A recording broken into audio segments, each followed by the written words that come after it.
you again, guys. Kasi the last time we've met us in Quezon City and ito na po ulit tayo. So it's been 3 months preparation and now we are ready to face and conquer. Diba? So see you Malaysia tomorrow and I will try my best to bring home the crown of Masters of the World. Ayan, so before we proceed, sir, pwede ka na pong umupo muna? Baon ko yung mga experiences in life ko. So I think hindi na masyadong mahihirapan. Okay, follow up lang. Do you think you can make a difference when you get there in Malaysia? One of the best thing na madadala ko is, I think, siguro po my looks because I look younger at my age. So isa yan sa mga pwede natin gawing chance also para manalo. Kasi po, with all the preparation, actually wala bang pageant, parang 4 years ago, nagpe-prepare na po ako sa looks ko kahit wala naman ako lalabanan. So I think I am already ready na makipagsabayan sa iba't ibang lahi. Sa mga darating na araw po, pag nandun ka na at nagkukumpit na ng actual, Well, I'm very glad na ang nag-train po sa akin si Sir RL. So, nagturo siya ng mga unique moves and also maybe unique mga thoughts kung paano sasagutin yung mga Q&A. Although, pinaplansya pa namin. What else pa? Siguro, mga pasabog po talaga sa outfit. Kasi po, 4 yung kinuha namin na designers at thank you po sa kanila dahil tinanggap nila yung projects. Si Sir Jason Lyson po, and si Sir Adam Balasa, okay. si Axie Couture, and of course si Omar Sali po. So yung mga creation nila na naging sikat, yun yung pinasok nila para magamit ko po. And I'm very, very happy na sinuportahan nila ako sobra. Wow, okay. For the meantime, I will give the mic to others. Mamaya na lang ulit. Actually, I thought, and tapos na yung pageant era ko during college time. Kasi after mo ng pageant ng college, wala ka nang sasalihan. But I am very glad that this Masters of the World open for us, that we can actually now share our talents and to maybe show them what we can do also at our age right now. So I'm 39 and still meron pang pageant na nag-open kasi maraming mga gusto pa rin sumubok sana kung kailan ready na sila. Kaso wala nang available na ganong klaseng pageant. Kasi normally hanggang 30 lang yata.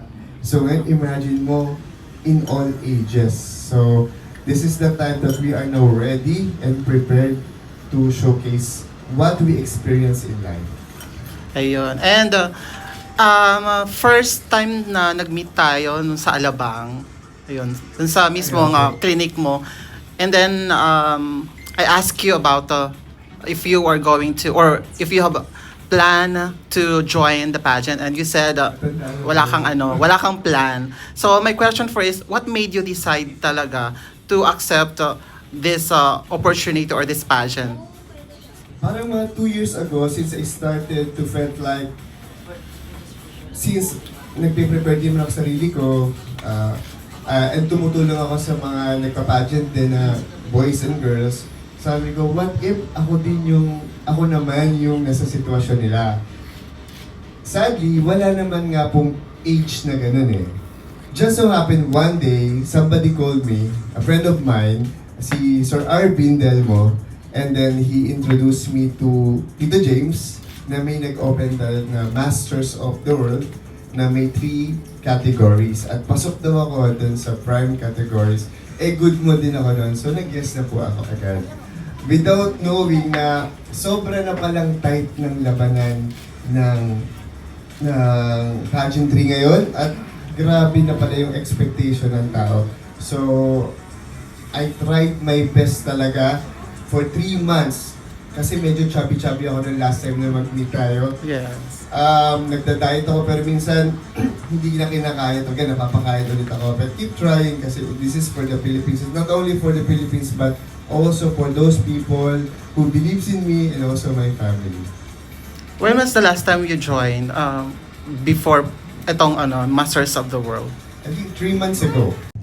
No, kasi dream ko talaga na makasali sa international competition and to represent the country. Pero that time, wala talagang chance. So, masasabi ko, keep on hoping and there is always a chance. You never know. So, kapag nag-knock na po yung chance and opportunity, wag niyong papakawalan. Grab it. Kasi minsan lang yung kakatok. Baka mamaya, magkaroon kayo ng what if kung hindi niyo yun ginawa. So, sobrang sabi sa akin nung interviewer sa Billionaire Channel, sabi niya, sobrang tapang mo para sumali dyan. Sabi ko kasi ayoko magkaroon ng what if sa buhay. So, paano kung hindi ako sumali, nanalo kaya ako? Or kung sumali ako doon, nanalo kaya ako? So at least, kung ano man mangyari, tinry ko. Anyway, we only live once, so why not, di ba? Planning after this party.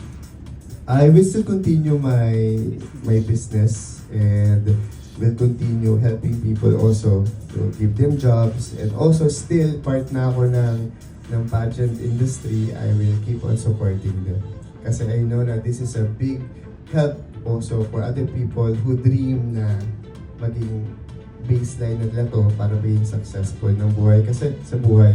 Kasi ang pageant guys, napakaganda pala ting stepping stone. Kasi huhubugin ka niya kung paano humarap sa tao, huhubugin ka niya kung paano maging sobrang taas ng confidence mo. At kapag meron ka na nun, there is nothing impossible. You can do whatever you need para maging successful ka sa mga gusto mong gawin. Kausap na co-candidates nyo sa bracket nyo po. And so far, sino po yung mas nakakausap or close ninyo? Honestly po, di pa po kami nagkikita-kita. Nakikita ko lang sila sa posting nung Masters of the World. Ang nakita ko na doon is Korea, Spain, pero hindi ko pa po sila nakakausap. So talagang lahat blanco. Hindi ko nga alam kung gaano yung katatangkad sila or what. So magiging sorpresa tong malaki pagdating ko tomorrow. Alright. As a business owner po, lahat po ng decision and direction ng companies, kayo po ang nagde-decide obviously. If ever man po na manalo kayo sa inyong competition, paano po yung adjustments na gagawin ninyo knowing that you're gonna be working on another organization na wala po kayong call sa mga sort of decisions like that? I think, siguro i-mirror ko na lang yung way kung paano ko minamanage yung company ko. Kasi kahit paano naman po, I think in 7 years time, we managed to open 15 branches. So I guess it's successful decision kung ano man yung ginawa namin. And I believe marketing is the #1 tools para maging successful ang negosyo. So this is the thing that I can contribute to that group, to the Masters of the World, so that they will be able to make their name or the brands even bigger and more successful. Marketing talaga. And nandiyan syempre ang media, #1. Po ba kayo sa isang like venue or separated po kayo? I guess sama-sama po doon lahat. So, yeah, doon din sa hotel ngayon. Napakalaki ng venue, nakita ko na po kasi hinidyohan nila. Sobrang nagulat din po ako, napakalaki na. Thank you po Sir Pains and good luck. Thank you po sir, nung pageant na to. Kasi, honestly, katulad ng sinabi ko kanina, sobrang dami talaga pa rin hanggang ngayon na nangangarap or may mga unfinished business sila na hindi pa natutupad. At nung kaya na nila, wala na hindi na siya available because of age limit. But because this pageant has no age limit, they are opening the opportunity for those people who has this so-called unfinished dreams. Okay, thank you so much and best of luck. Thank you po. Back. So, bumabawi ako ngayon. Thank you po. Nice to meet you finally. Na-mention mo kanina na this is a competition na may 3 categories and this is the inaugural edition. Na-mention mo rin na they're looking for experience. So, ano yung pinaka-experience mo na dadalhin doon na sa tingin mo mabigat-bigat para ma-convince or ma-sway sila na ikaw ang dapat i-consider? That's a very nice question. Well, kung pipiliin sa lahat ng experiences ko, siguro po, i-combine ko yung personal experience in life, kung paano naging resilience ako sa buhay. Kasi sobrang dami talagang challenges yung dumating bago ko naabot yung position ko ngayon as a CEO. And second, i-combine ko yung business ko because I am very dedicated sa negosyo ko. So,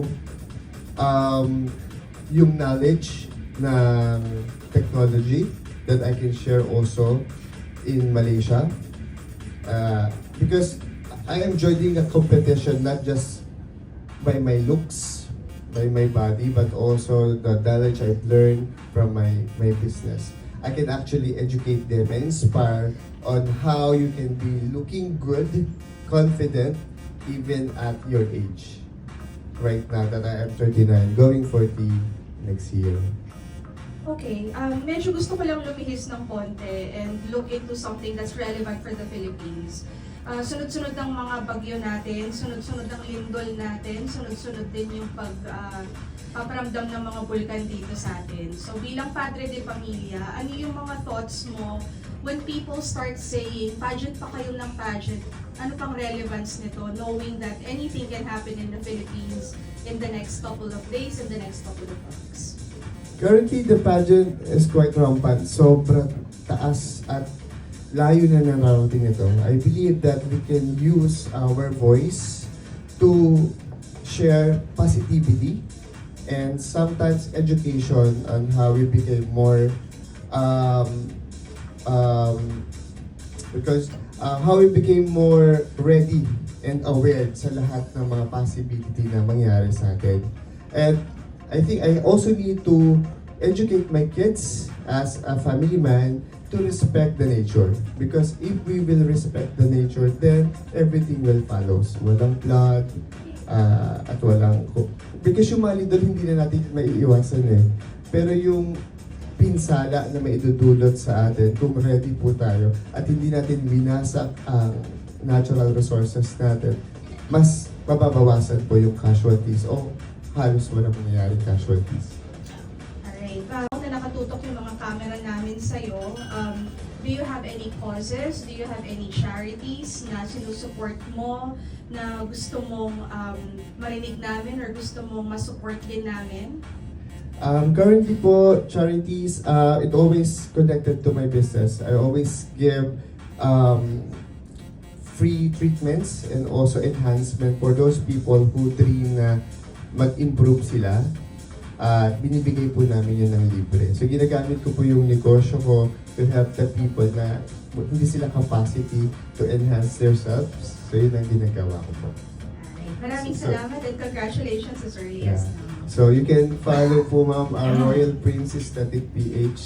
So marami po kami binibigay na. Sometimes namimigay kami ng mga rhinoplasty na libre doon. Para may mga nagpa-budget din na nabibigyan po namin.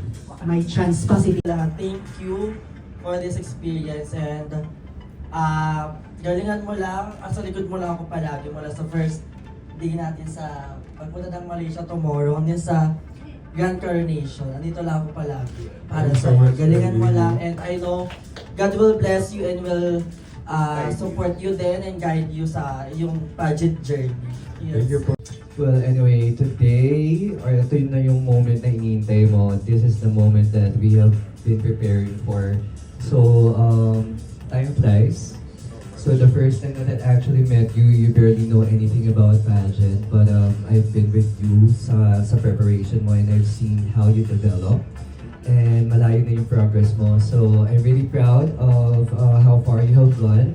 So tomorrow, pupunta na ng Malaysia and we're all rallying for you. We're all cheering you on.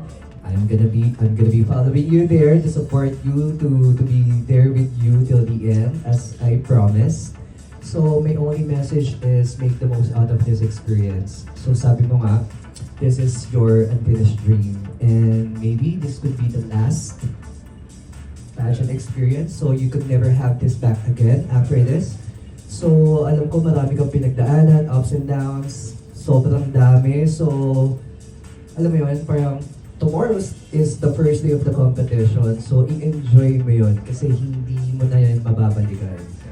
So, whatever happens, nandito kaming lahat supporting you, believing in you, and you totally got this one. So, yeah, good luck, and we all love you. Thanks for the trust as well. Media friends for tonight. The very first time po na inalok sa akin ang Masters of the World, sabi ko, ay, parang wala yata akong alam na pwede dyan. But when Prince was introduced to me, sabi ko, perfect. Ito na talaga yon, wala nang iba.